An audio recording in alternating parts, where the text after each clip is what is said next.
All right, hi everyone. It's a new year. Unfortunately, most of you are eating yourselves to death, but we're gonna take care of that 911 style.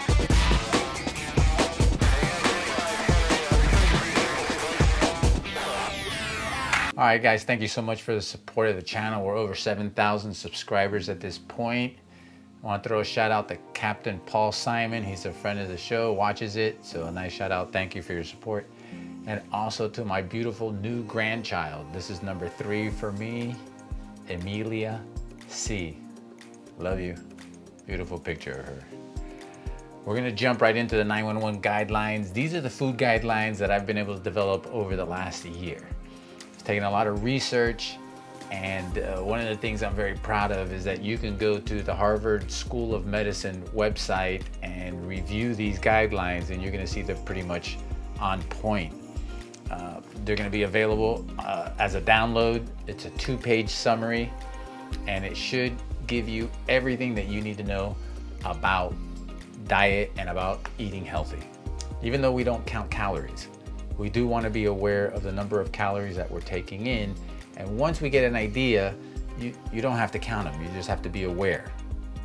If you look on the label of the foods, you'll see that that's based on about 2,000 calories per day. And that changes depending on who you are, all right? But we're going to use those numbers here, and those are the same numbers that are being used on here to give you a reference. So we want 90% of our calories coming from whole foods, plants, and then 10% from animal products. And then within those numbers, we also want to maintain below a 20% threshold of processed foods. That means 80% of our foods are from whole food, plants or animals, and then 20% would be processed foods. All right, so based on a 2,000 calorie diet, after 7 days, you're looking at 14,000 calories. So you're looking at, for the week, to be taking in about 1,400 calories from animal products. And 1,400 calories would look something like this: 3 5-ounce steaks, 1 6-ounce chicken, 1 4-ounce piece of fish. And then you can throw your eggs in there. We don't count eggs against that 1,400 calories that we're looking at. All right, moving on to water. We're looking at 4 to 6 cups of water daily, or half your weight in ounces. Now, it could vary. You could use a little bit more, you could use a little bit less, but that is your guideline. Alcohol, something everybody's always interested in. For women, it's about 1 drink a day. For men, it's about 1 to 2 drinks per day, or 7 drinks for women, 14 drinks for men for the week. And you want to kind of limit that to 2 per day, or no more than 2 per day.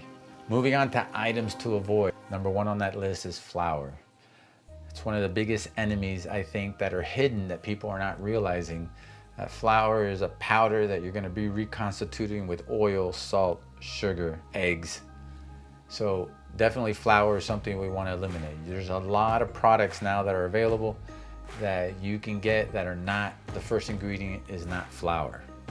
Processed meats. Now, even though we're getting 10% of our calories from animal products or meats, we still want to stay away from hot dogs, sausages, deli meats, bacon, etc. Processed foods, and we've talked about that. Even though we are allowing up to 20% of our calories coming from processed foods, we don't want refined carbs. We don't want food that is being made in a factory. Oils, another big controversy. Even though some oil might be okay, I'm getting a little bit of oil in my diet. I try not to add any excess oil to any of my foods when I cook. Trans fats, that shouldn't even be a discussion. Everybody knows that we should be totally eliminating trans fat from our foods. Soda is another thing that should be totally, in my opinion, eliminated. Any type of soft soda, sugary fruit or fruity drink should be completely eliminated. It's just you're drinking calories, and the return on that investment is just really, really low, and sometimes it's a negative, or many times it's a negative. Processed or added sugars. Anytime you're looking at adding sugar to anything that you're eating, right away you're just doing yourself harm. That's something you definitely want to eliminate. Sugars, sweeteners, high fructose corn syrup for sure. Any other types of syrup you want to be eliminating from your diet. Processed or added salts is another thing that you want to be avoiding. It doesn't mean that you don't need sugar. It doesn't mean that you don't need salt. You just don't want to be adding them continually to your food. GMO foods, no help there. We definitely don't need any GMO foods in our diet. Additives like MSG, artificial flavors, colors, and preservatives, again, no need for those. And then we have pollutants that we want to avoid. Mercury being one that we definitely want to avoid. Persistent organic pollutants, heavy metals, and I have a few more listed here that I really can't pronounce very well. There they are on the screen. Definitely those we want to avoid. And then I also added here restaurants that cannot ensure 100% non-GMO food. So if you're gonna go to a restaurant, you're trying to get the best food possible. It's better to look for organic, definitely non-GMO at the minimum. Now these are items of concern. Now instead of trying to pronounce these, I'm gonna let the computer read these, put them up on the screen. Here it is. From plants, anti-nutrients in general, but here are some: glucosinolates, phytic acid aka phytates, lactans, oxalic acid aka oxalates, gluten, tannins, saponins, trypsin inhibitors, solanine, and chaconine. From meat, N-nitroso compounds, NOC, polycyclic aromatic hydrocarbons, PAH, heme iron, heterocyclic aromatic amines, HAA, trimethylamine N-oxide, TMAO, and glycoaminic acid, NO5GC. All right, those are a mouthful, and very important to understand that these are items that are in controversy. They're being studied, but they are being identified as possible negative influences on our health. Alcohol, we already talked about alcohol and the limit of alcohol, but it's still an item of concern. Okay, it affects people in different ways, so you need to be cognizant of that. Another thing is too many smoothies with an overabundant amount of anti-nutrients. We talked about that, but this idea of being able to put things into smoothie and concentrate these and having a lot, it can be and could be becoming a problem for many people. And then I also saw restaurants that do not serve organic food. I'm really big into organic food, so for me to enjoy a restaurant, I'm really looking for definitely non-GMO foods, and then if it's got the organic label on that, then I'm a happy camper. And then I also mentioned medicines and vaccines. Definitely a concern, especially when it comes time to medicines. People are so quick to take antibiotics. I'm not saying antibiotics are not necessary, but shouldn't be jumping on that every single time you have any type of situation without trying first other remedies. And then I list over here nutrient deficiencies of concern. Now there's a ton of them. I'm not going to name them all, but from vitamin B12 to iron to calcium, potassium, folate, the whole list is here. Again, very important for you to be checking up on yourself and making sure that you're not having any of these deficiencies. These aren't the only ones, but these are the ones that are most common. Then I also list here a bunch of chronic diseases and health concerns that are directly related to food and diet. Obesity, heart disease, stroke, cardiovascular disease, high blood pressure, high triglycerides, diabetes, Alzheimer's, cancer, liver and kidney disease, Crohn's disease, ulcerative colitis, bloating, inflammation, osteoporosis, autoimmune diseases, allergies, chronic fatigue. All these can be traced back to the food you're eating or not eating. So very important. Items of debate, everything I put in there in parentheses, but definitely the amount of oil intake. We talked about that a little bit earlier. The amount of meat, people are constantly arguing how much meat can we be taking in. Some people argue we shouldn't have any meat. Those are going to be the vegan community. And then you have the carnivore community that's eating 100% of their diet in meat.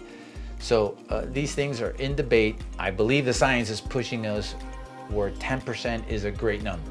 Now that might differ for you, and that's why these things are under debate.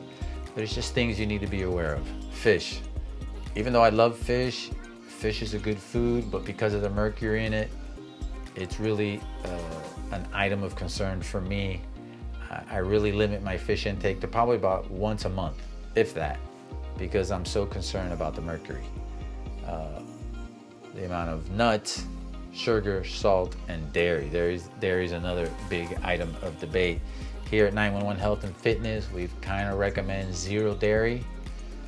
There are occasions where I eat cheese, but definitely no milk. I'd rather go with the almond milk and try to stay away from the dairy products. All right, other items of debate are cholesterol, and that means dietary cholesterol. Some people are arguing that dietary cholesterol does not raise serum cholesterol. Saturated fat and anti-nutrients, all those things are being debated. That's why when I mention these things, it's good to be aware of them, what they are, what kind of foods have them, and then we can make our own decisions. Supplementation is another area of debate. Some people argue that supplementation through vitamins is useless because the body is not absorbing them. Others say it has some effect. So there's a debate on how much vitamins we should be taking, how much supplementation we should have. But it's obvious, like things like B12, we need to be taking supplementation. And there are other supplements that, of course, also we need to be worried about. Of course, you have your medications and your vaccines are hotly contested items. Further guidelines, we recommend 1 to 3 meals a day within an 8 to 12 hour eating window, and a smaller window is definitely better. Skipping meals is also healthy. That's known as your intermittent fasting, and so is fasting 1 to 5 days. Another great tool to be using for health and longevity. But definitely educate yourself prior to fasting. Whole organic food is a high priority. You've heard me mention that a bunch of times. And then coffee, tea, organic, and unsweetened is okay to drink. Starting with the whole food ensures that there's less processing and less chemicals or additives needed. We want foods with no sugar added, salt or oil, non-GMO at a minimum, and then organic. And that's a solid standard to live by. List of food groups that we like: vegetables, fruits, grains, legumes, nuts, and seeds. Those are going to be the primary food groups that we're looking at. And then we have our meat, again, that we're taking our 10% calories from. Now remember that everything in the food groups that we like is not safe for everyone. In fact, some can be dangerous for some. For example, allergies, when it comes to nut allergies. So just because it's not for me doesn't automatically make it safe for you. Everybody's different, and you need to focus on those things that may be hurting you or helping you. Extreme caution in choosing which processed foods to eat. Try choosing organic, vegan, non-GMO foods. And remember, processed is usually never the best choice. And I just want to end by saying that this is a product of 911 Health and Fitness, and please consult your physician before starting any dietary changes, especially if you have any medical conditions, are elderly, pregnant, or suffer from general malaise. Listen, it's been my life's work the last 25 years helping people. I definitely want to make sure that these guidelines are used to help you. So it's important that you work along with your doctor or your dietitian to make sure that you implement these things in a way that's going to be beneficial to you. Also remember that I have my Instagram account, and that every single meal that I eat, I post on my Instagram to give you the kind of knowledge and insight to what I'm doing. Now, even though what I'm doing is anecdotal, that means it's just me, I'm one person, it doesn't mean that this is not going to work for a great majority of you out there, especially when you start tweaking it to fit your particular needs. But it should be in this general area. That's why I put this food guideline together, to educate you and to give you the tools that you need to be able to get success when it comes time to controlling your weight for health and longevity. I really believe this is a powerful tool. Again, check it against the Harvard School of Medicine website, and you'll see that this is pretty spot on. So thank you so much for you guys that are supporting this channel. Again, as always, until we see again, stay safe and stay healthy.